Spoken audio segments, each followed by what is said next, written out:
Sex સમયે લિંગ સીધું નથી થતું, કંઈક પ્રોબ્લેમ આવી ગઈ છે નહીં?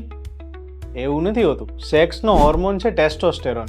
જો તમારા શરીરમાં એની ઉણપ હશે ને તો સેક્સ સમયે લિંગ સીધું જ નહીં થાય. સૌથી પહેલાં એવું કામ કરો કે સવારનો કુમળો સૂર્યપ્રકાશ હોય ને, ઓછામાં ઓછી 15 મિનિટ સુધી સવારનો તડકો લ્યો. એના લીધેથી નેચરલી તમારા શરીરમાં ટેસ્ટોસ્ટેરોન બૂસ્ટ થશે.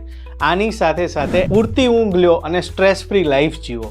આ સિવાય એક આદત એવી પણ પાડો કે કેગલ એક્સરસાઇઝ કરો. કેગલ એક્સરસાઇઝ જ્યારે કરશો ને ત્યારે એ મસલ સ્ટ્રોંગ થશે અને વધારે સ્ટ્રોંગ થવાથી તમને સારો ઇફેક્ટ આવશે, ટિશ્યુ રિકવરી થશે અને ટેસ્ટોસ્ટેરોનનો રિલીઝ સારો થશે. આ સિવાય એક વસ્તુ એ પણ યાદ રાખો, જે છે ફૂડ થેરાપી. ફૂડમાં એટલે કે ખાવામાં કેળા છે, સંતરા છે, મોસંબી છે, પાઇનેપલ છે, અખરોટ છે, કાજુ, બદામ, જે તમારા શરીરમાં નાઇટ્રિક ઓક્સાઇડનું રિલીઝ વધારશે. નાઇટ્રિક ઓક્સાઇડ જેવું રિલીઝ થશે ને એટલે તમારું લિંગ ઓટોમેટિક સીધું થવાનું શરૂ થઈ જશે.